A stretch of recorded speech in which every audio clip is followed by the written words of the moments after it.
Hello? Hello? Is there anybody there? Hello? Anybody joining me this evening? Is there anybody there? I always like to wait until there's at least one person so I don't feel like I'm talking to myself. How are you all? Happy Sunday evening. Sunday's a good day because tomorrow's a whole new week full and really serious. So that's why I wanted to do a quick live just to go through some things with you. So at work this week, hello, you've got me back. Sorry, I lost connection for a minute there. So the safe sleep advice that we follow in our trust is the advice that that we take from the Lullaby Trust. So you might be seeing some. I know this is going to be the wrong way around, but I've got these laminated copies, but you get the picture. I've put a picture of this up on my site, which says product guide, a guide to buying safer sleep essentials, which, do you know, sometimes when we get, thank you, Sally. I'm glad to be in one piece. I'm all right. So safe sleep is really important. And when my manager gave me, she said, Claire, you need to have a look through this stuff and the guidance as to how something's going to be changing. And a lot of the times we think, oh my God, no, not more paperwork. And you know what? I looked through it and I thought, brilliant, this is amazing. So there can't be anything that's much more important than when you go home from hospital, and even when you're in hospital, being able to keep your baby safe when they're sleeping. Because when you've got a new baby, I remember what it was like. It was a long time ago, but it's almost like you're almost scared, aren't you, to go to sleep yourself, because you're scared to go to sleep yourself because you just this baby's so tiny and you daren't shut your eyes because, you know, that baby depends on you. So probably if you remember, if you've already had children, you'll remember. And if you haven't had children and you're going to go and go into hospital to have your baby, or even if you choose to have your baby at home, the midwives will talk a lot about safe sleeping. Oh, I know, your babies, you're always watching your babies, but this really weird thing comes over you when you're a new mum, and it's really difficult to shut your eyes. So this stuff, I do a lot of stupid stuff. This stuff is so important, and that's why I wanted to share it with you. So when new mums go home from hospital, or even if they have the babies at home, they get, let me see if I've got one.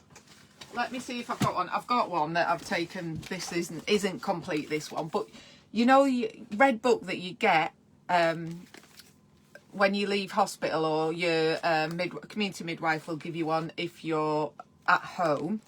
So there's going to be another piece of paper that is going to be turning up in that when you go home, and there's no point in me showing you this because it's back to front, but this is just an example because it's new for us, and it is another tick box exercise, but I don't mind doing it. I don't mind doing it because it's so important, and I'm going to give you some of the hard statistics because I want you to know why it's so important to us.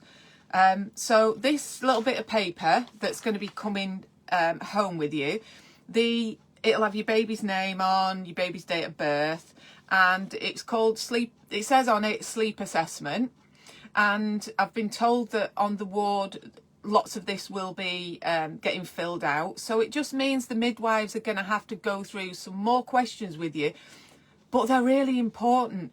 And the reason I just wanted to come on here just to go through things with you is because I'm not talking one-to-one, me to you, so I know you can't get offended, because I'm just saying, you know, to everybody, so you know what to expect and you don't take offense to any of the questions, because the number one reason for doing this is not to give us midwives extra work. It's not to get on your nerves. It's not to spoil what you've already bought for your baby. It's to help keep your baby safe, and that's the most important thing. So there's all sorts of things on here. Where does your baby sleep at night? Where does your baby sleep during the day? Where else does the baby sleep? You know, in a car seat, pram, and it asks you things like, does anyone in your household or anybody who cares for the baby smoke? Do you ever take baby to bed with you? Do you share your bed with anybody else? Does anyone in your household or anybody who cares for baby drink alcohol? So they are quite personal questions, but these are for everybody, and there's no getting away. There's no getting away from the fact that if somebody's drunk alcohol, you've got to be really careful, and you've got to have really strict plans in place to, you know, if there's somebody else in your house that's having a drink on one occasion, that you make sure that your baby is safe at night. That's the most important thing. So it's got at the bottom a box that says analysis. What risk factors have been identified during this assessment? And it might say, for example, parent who smokes, occasional bed sharing, occasional alcohol consumption, and at the bottom it's got action plan. So it's just, what we're doing is our bit to point you in the right direction, and so we'll be filling that in. It'll get filled in, some of it on the ward, then you bring home a copy and the community midwives can go through things. And the community midwives might ask for you to show them where baby's sleeping. So you might need to, you can say no to us, it's your choice, but the reason we're asking is because we care about you. It's not because we want to judge you. It's not because we want to see if you've got matching curtains. It's not because we want to see if your toilet's been cleaned that day. It's because if we can help in any way by saying, I think your baby's bedroom is far too hot, or you've got far too many teddies in the baby's sleep place. So please believe me when I say we're only doing these things and asking these questions because we care about you and your baby. So I love this product guide. And the reason I love it is because half the battle of us as midwives have is that we're battling all the time with what the advice that we follow for safe sleeping and lots of other things, and marketing targeted at you and your baby. And marketing is an amazing thing, and our sort of baby product market is huge, and it's worth a lot of money, because when new parents have a baby, they want to buy everything. They want to buy the best for the baby. They want to make sure they've got all the equipment, the best of everything, because why wouldn't you? Why wouldn't you? But the problem with that is money's involved. And if they can tell you that this is gonna make your baby sleep all night, you know, lots of companies, their primary goal is for increased sales and profit. So that's why midwives have a really important job to say that this advice is what we recommend. So the guidance that we refer you to, and I've pointed you towards this lots of times before, it's called the Lullaby Trust. You can bang it into Google, the Lullaby Trust, and I just popped a couple of things. I've got my computer here. I just popped a couple of things into Google just to give you some ideas, and I sort of questioned, okay, you know me, I question everything. That's Public Health England and the Lullaby Trust, their marks are on there, which kind of tells you that hopefully that's going to be trustworthy advice.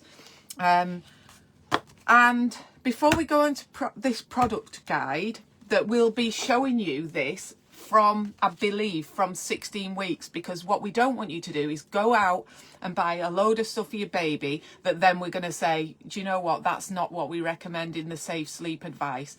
So I've looked up the Lullaby Trust. I've been on their website loads before. It's a really pretty, easy to navigate website, and if you're going to have a baby or you've got a new baby, this is a must to have a look through there. Please have a look through the Lullaby Trust, because it's such a wealth of really important information. And sometimes you just, even if you've had children before, you just need a refresher. So I'm going to give you some hard evidence, hard facts. Right. Okay. So I've looked up the Lullaby Trust and about the charity. So the Lullaby Trust originally formed as the foundation for the study of infant deaths in 1971. And this was following the death of baby Martin Charles de Selincourt in 1969. The organisation was founded by Martin's grandmother, Nancy Hunter Gray. She was unable to accept the sudden inexplicable death of her healthy grandson, so she gave Professor Francis E. Camps £200 to hold a 2-day symposium at Addenbrooke's Hospital, and that was in 1970. So they raise awareness of SIDS, which stands for Sudden Infant Death Syndrome, and how parents can reduce the risk. Trained health professionals who work with families and young babies and funded SIDS research. So it's based on research, and they also provide support to bereaved families as it does today. So this is a really, really important charity, and it's got so much helpful advice. And what a brilliant thing that grandmother did all those years ago to try and help prevent awful things from happening. So that's why we tell you this stuff. So I thought, do you know what, we tell people this stuff all the time. Surely people know what temperature that the room should be. Surely they know that you don't put loads of teddies in the cot. Surely they know that baby is feet to the foot of the cot. But it says here, statistics on SIDS. Are you ready for this? I don't want to frighten you, but I want you to know. I want you to know that this is shocking and still happening. 230 babies and young children still die every year of SIDS in the UK. It's heartbreaking, isn't it? Since parents and carers have been following the risk reduction advice first promoted in the early 1950s, the number of infants dying has fallen significantly. So the advice is working, which is amazing. But 1 per 3,179 unexplained infant deaths in the UK for live births. Okay, so that's why we're telling you these things. Right, okay, so this product guide, and I just very, very, very quickly put into Google cot set. So what it goes through here, it says guidance on baby products, and I'm sure we'll be seeing more of these guidance leaflets, and if we don't get them from work, I'm going to write to the Lullaby Trust myself and get some delivered to me, because I think that the way they set things out is really, really simple to see. And it says, guidance on baby products. Choosing what items your baby might need can be overwhelming. To help with this, we've put together a guide on how to choose the products or items your baby needs to reduce the chance of sudden infant death syndrome. Things don't have to be complicated. So basically, the truth is that brand new babies don't need a lot of things. People want to buy them a lot of things, but they don't need a lot of things initially. So quick reference guide, a few essentials that you need: cot or Moses basket, portable sleeping space, mattress, sleeping bag or sheets and a blanket, room thermometer, and a car seat. Really, really, really important this. Things to check. Does the item comply with British standards? If so, it should say on the product itself, its packaging, instructions or website. If the item is something for your baby to sleep in, such as a mattress, is it firm? Baby's head should not sink in by more than a few millimetres. Entirely flat, with no raised or cushioned areas. Does it have a waterproof cover? Okay. Items we would not recommend. Pods and nests. And I know, because I've seen quite a few of them, but that pods and nests are becoming a bit more popular. They're not recommended. So the Lullaby Trust doesn't, they don't recommend them because of the research that they do. They don't say, we're gonna spoil this for you because you think this is really good for your baby. And do you know what? I'm going to have a look on here now. I'm going to type in baby pod nest. Let's have a look. Shopping. Okay, so baby pods. Hey, they're not cheap, are they? They're not cheap. I mean, they look really pretty. They do look really pretty. And just as a thing on here, just as a quick glance, there's anything from 30 quid.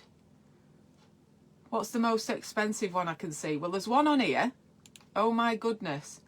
There's one on here for 160 pounds, and you don't need it. Do you know what you're best spending that £160 on? A journal and some self-care, so that you've got all the things that you need. You're full up with good vibes and energy to look after your baby. That's shocked me, that 160 quid. Right, and I'm going to tell you a bit. It goes through here, but basically one of the reasons that they don't recommend things like pods and nests is because, I'll go through exactly what they say, but it's basically to prevent your baby from overheating. So it's a really important reason. Okay, and I'm going to go through some of the reasons babies might cry as well. Okay, so make sure it's got here, really brilliant. I love this. It's really helpful. Product claims and what we look for. Many products make claims about the benefits to your baby, and it can be hard to sort the science from the marketing. That's what I'm talking about, that marketing. Be really aware that companies make money when you go online and buy something for 160 quid that you don't need. We can help you with what to look for and what to ignore. So everything isn't recommended for your baby. So British standards, be careful if you're buying things off the internet. A British standard tells us that the product has passed certain tests, such as making sure it will not fall apart or set on fire easily. How important are those basic things? But does not mean that it will be safe when it comes... Hang on. A British standard tells us that the product has passed certain tests, such as making sure it will not fall apart or setting on fire easily, but does not mean that it will be safe when it comes to reducing the risk of SIDS, which is really important. So it says any product, follow the instructions. Are you listening to this? This is important. Bear in mind that just because a product is made by a name you know or sold on the high street does not mean it is safe for your baby to sleep in or on. That's so, so true. Because a lot of these are big brand names. Hi, Nikki. Hi, Natalie. Hi, Janet. Hi, Chelsea. Hi, Kirsty. Right. Claims you can ignore. Oh, I hope you can't hear my son shouting at his game. Anything that claims to help baby sleep longer or more deeply. For tired parents, any product claiming to help your baby sleep for longer might sound like a good idea. However, it is not normal for babies under 1, or sometimes even older, to wake during the night, particularly if they are breastfed. Encouraging babies to sleep for longer and more deeply than is normal for their stage of development may affect their ability to wake up if something is wrong. such as if their mouth or nose becomes covered. The inability to wake easily from sleep is thought to be linked to SIDS. It's hard to read this. Breathability. So I'm going to go through these little things. So these are all under claims you can ignore. I'm just going to have a swig of coffee. Breathability, temperature regulation. If a baby gets too hot, this can put them at higher risk of SIDS. The best way to make sure that your baby does not get too hot is to sleep them on a firm, flat surface on their back with bedding and clothing that is suitable for the room temperature. If you follow this guidance, the breathability and temperature regulation of a sleep surface does not have to be a consideration. Rather than being breathable, it's more important that the mattress is waterproof or has a waterproof cover. A waterproof cover helps stop bacteria building up inside the mattress, so there's less risk of infection, which may increase the risk of SIDS. Right, number 3, safe claims, safer for baby.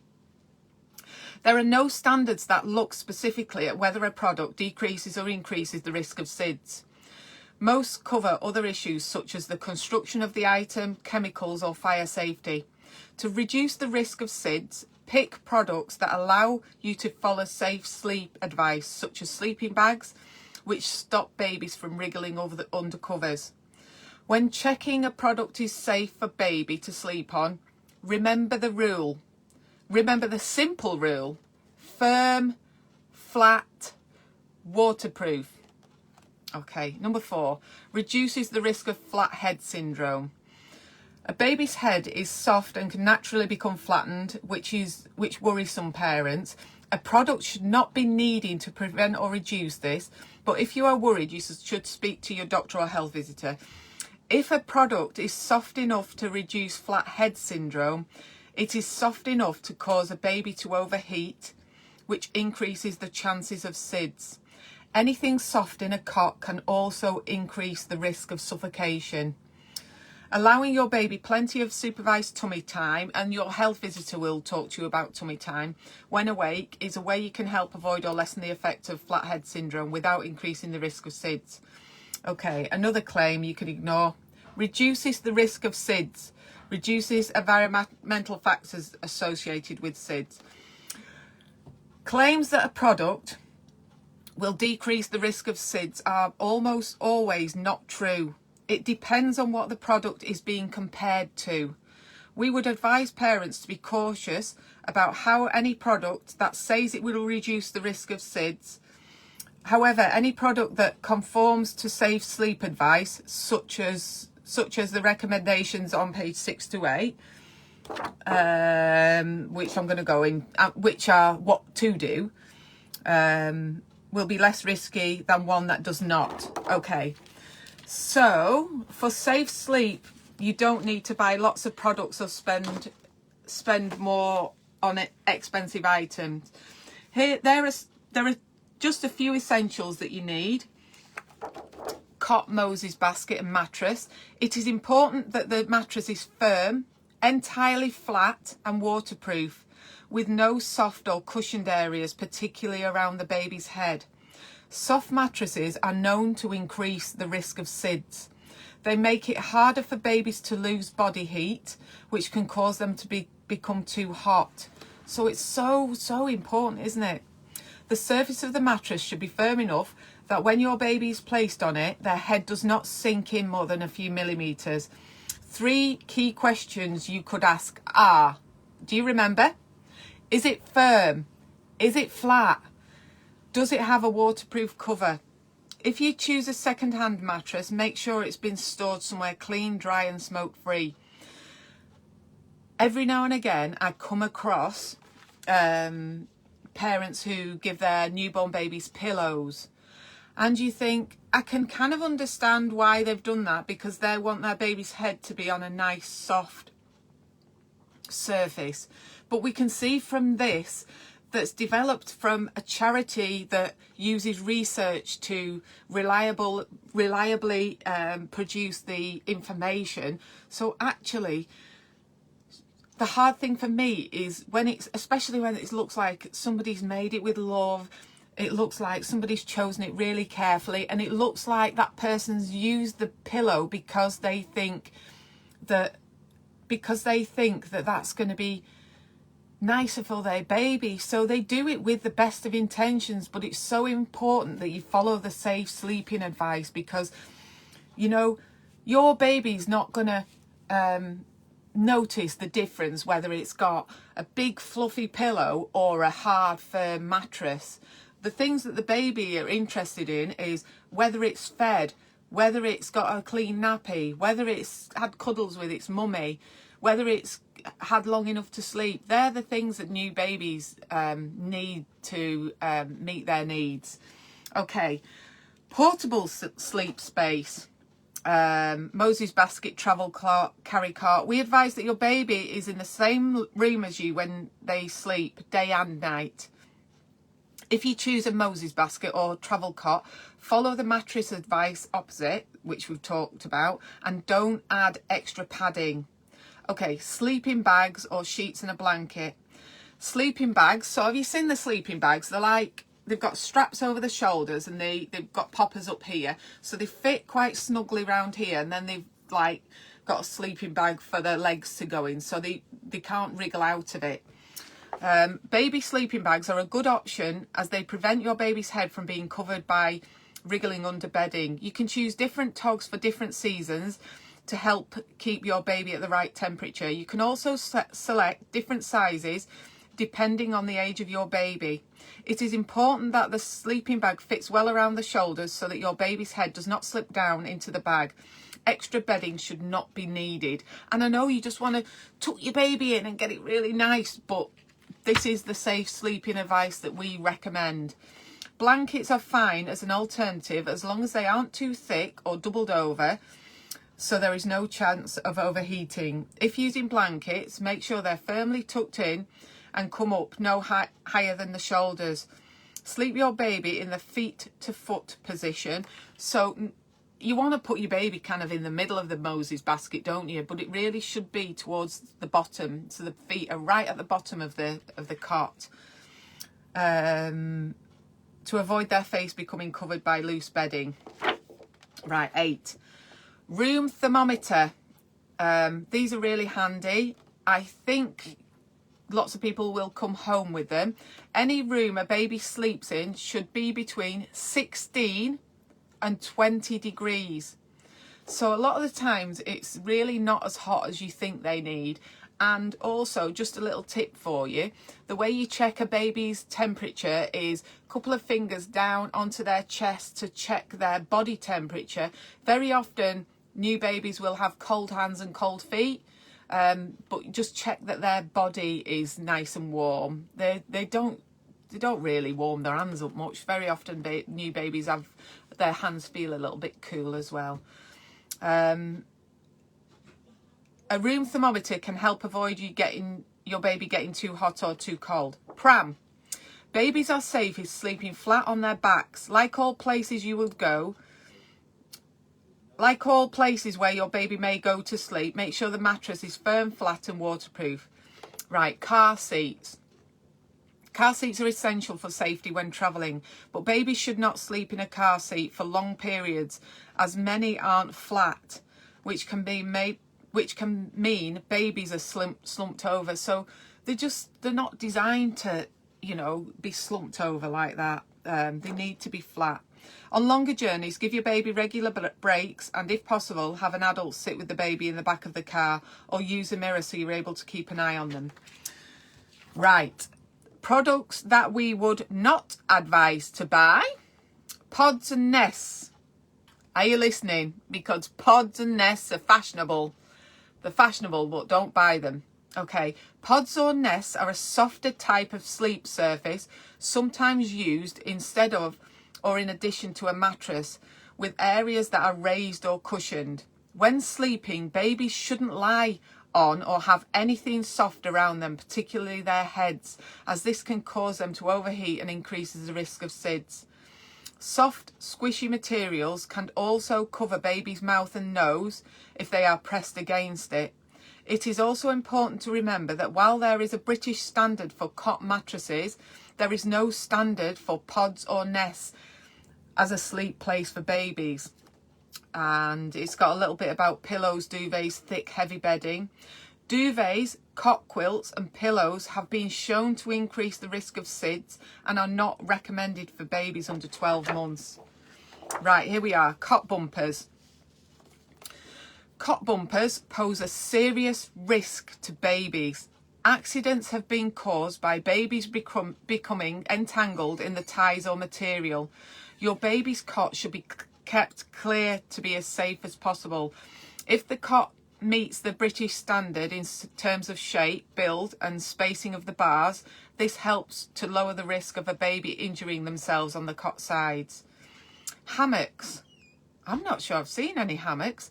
Hammocks are not a firm, flat surface for babies to sleep on, which we know is the safest for babies because it reduces the risk of SIDS.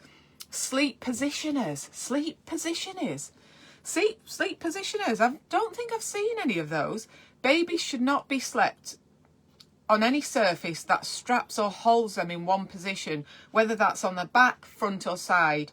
Some products are sold that claim to help babies relax by holding them in a position on their tummy. However, it is very risky for babies if babies fall asleep on their tummies, so we strongly recommend that you do not use any item that does this. 9, 10, 11. Okay, so this leaflet that I'm going to try and get hold of, and all the information will be on the Lullaby Trust website. But it really good, really helpful advice. This, it says at the back of this, you can sign up for the NHS approved advice on pregnancy, birth and beyond, delivered direct to your phone by visiting www.nhs.uk/startforlife or speak to your health visitor, practice nurse or midwife. Well, there'd be no point asking me about that because I wouldn't know until I've read this now. So what I'm going to do, that website, I'm going to put that on my page so you can see that. But how brilliant is that? Delivered straight to your phone. And one of my colleagues did tell me that the app that you have on your phone for this area, the Maternity Matters, does have a lot of information on safe sleep advice. But lullaby.org.uk, there's loads of information, and I like the back of this leaflet. It says, keep it simple, keep it safe. So I just wanted to give you the heads up that we're going to, things change for us, and things usually change because somebody through research has found that if we tell you about this and if we do it in a different way, it can help prevent the risk of sudden infant death syndrome, which, I wouldn't wish that on anybody on the whole planet. So if we can do something that helps, helps you feel confident that you're doing everything that you need to do for your baby. And just to bear in mind, a well-known brand, Mamas and Papas, it's got a 6-piece bundle in here, including a cot bumper. Oh, you can save £56. It's only £200 now. It's very nice. It's very pretty. It's got a beautiful mobile. But, why would you, if you were looking for stuff for your baby, that you would think is a really, really reliable, It says on here, Mamas and Papas, no one gets parenting better. But they've got a beautiful set on there that includes a cot bumper that is not what we would recommend in our Lullaby Trust. And I've just showed you the pods.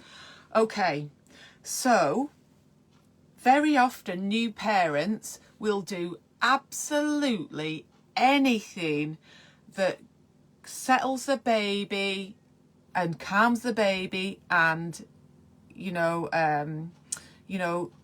just calms the baby a little bit. However, brand new babies are really, really, really quite They're not easy, but they're quite simple creatures. They have a number of needs that need to be met, and if those needs are not met, they just cry and cry and cry until you get it right. So new babies that cry, that's their form of communication. So they don't cry because they're trying to tell you that you're being really bad parent. They cry because they're saying, you haven't quite got it right yet. Try something else. You haven't quite got it right yet.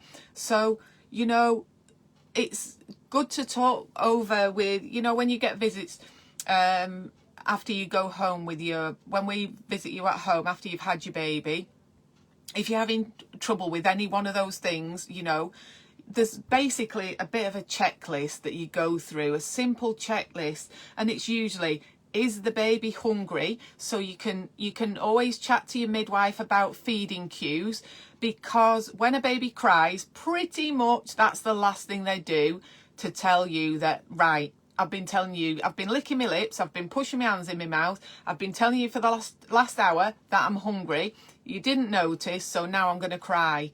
So they do cry to tell you that they need something, and they might want their nappy changing. They might be just unsettled. They might have a bit of wind. They might just have a bit of bellyache.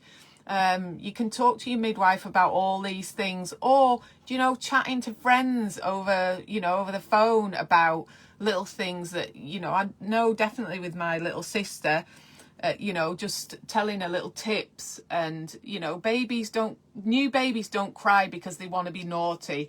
It's just their voice. And sometimes babies just need a cuddle, and babies skin to skin next to their mums, why would they not want to be anywhere else?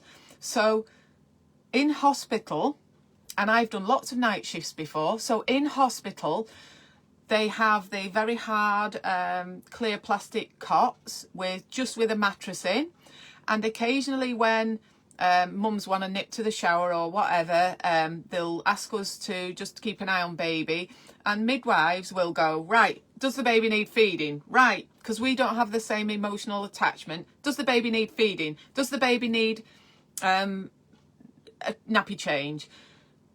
Does the baby just need winding? So they go through the list of things, and then once they've sussed out, because they're very experienced, once they've sussed out what the baby's trying to tell them, they put the baby in the cot and the baby goes to sleep. And very often the mum's like, oh my goodness, how did you do that?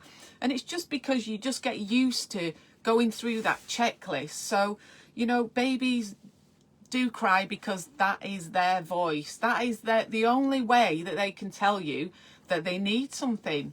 So I hope the safe sleep advice has been helpful. Let's see, safe sleep advice. So there's loads of things on here. It says coronavirus and caring for your baby summer safety, sleep position, room sharing, co-sleeping, room temperature, smoking, mattresses and bedding, breastfeeding, dummies, swaddling and slims, a clear cot, premature babies, vaccines and SIDS, e-cigarettes, twins, sleeping products. What is sudden infant death syndrome? Car seats and SIDS. Coping with sleep deprivation as a new parent. How helpful is that? Baby check app. Safe sleep for babies online presentations. If you haven't gone to look on the Lullaby Trust, go and have a look on it. And one last thing, because I've just noticed on here, it says a clear cot. Let's see what it says. Babies just need a few basic items for sleep, a firm flat surface and some bedding. And very often, especially in the hospital, we will go and visit a baby, and when in the olden days, when we were allowed to visit, when people were allowed to have their family to visit them, you'd very often see the little gifts that family and friends had bought, because they want to be grateful that someone's given them a little gift, you know, which you would. But please, please, please don't put teddies in cots. They are really cute, but do you know what? In the coming months, and the coming years, your baby will love looking at that toy.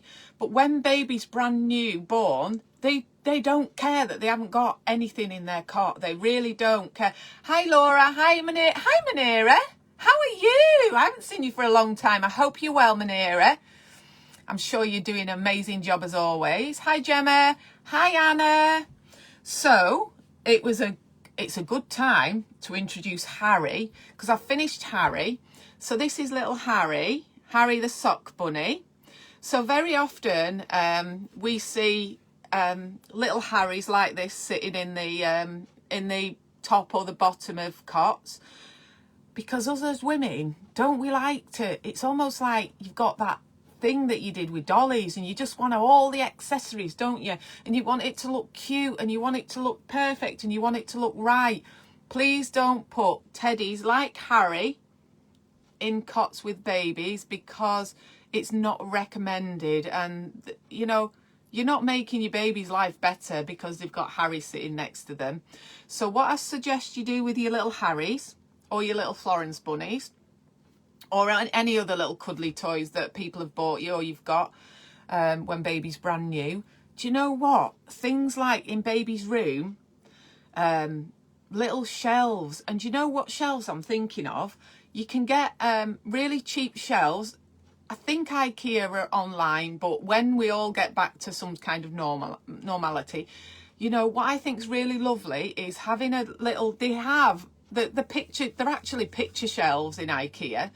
And they're only about that wide. And I just think when you put them on your walls, you can put like your cards on there, you know, on a set of 4 shelves or something. You can put all little things like this and make it look really, really lovely in your baby's room. And rather than pile your baby's cot full of little toys that it doesn't need, have a little shelf system going on with all your special things, and that's really lovely. So you can still look at them, so you can still really appreciate them. And you know, one of the things, if you really, really, really want to do something for your baby to look at, one of the really good things, let me see what, I'm going to have a look on Google. One of the things that I think is really good, black and white pictures for baby. Black and white pictures. Okay, I'm just having a quick look, shopping. So one of the things you could do is securely stick to the wall on, you know, round where baby sleeps, obviously so it can't fall in baby's cot. But you've got here 0+ month sensory collection, baby development cards. It says, watch your baby's eyes light up as they focus on the high contrast animals, shapes, patterns. It's got a set, I don't know how many there are in the set, but basically it's a set of black and white, because brand new babies can't see lots of colour things. They just see things in that are really high contrast. So you can get these sensory baby development cards from 0 to 6. Over the years, studies have shown that newborn babies' vision is typically blurred and their field of vision is small. So things like that, your baby will love looking at things like that, and baby's not even going to notice this. Can't see it. Doesn't need that. So please, please, please try not to put teddy bears in babies' beds, because they don't need it. And do you know what? I know baby's cot might look a bit plain with just the mattress and the essential bedding, but you've got to think about what's the most important thing. And the most important thing, and the reason I'm talking to you now on here, is because the most important thing is keeping your baby safe and following the safe sleep advice.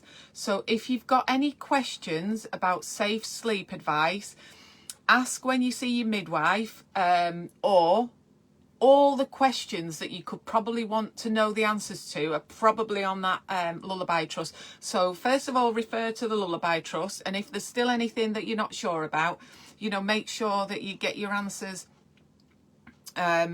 Make sure you get your answers to everything that you need to know, and the information's there. It's just knowing where to look. So if you're scrolling through, you'll find all the things that are not recommended, but it doesn't mean that we do recommend them. So I'll leave you this evening. I hope you can go and have a look at some of that really important advice and just refresh your memory about those things, because it can be a little bit overwhelming. I know that. But we're in this together, and we're all here to keep your baby safe and sound and snug as a bug. All right. Bye for now. I'll see you again. Take care. Bye-bye.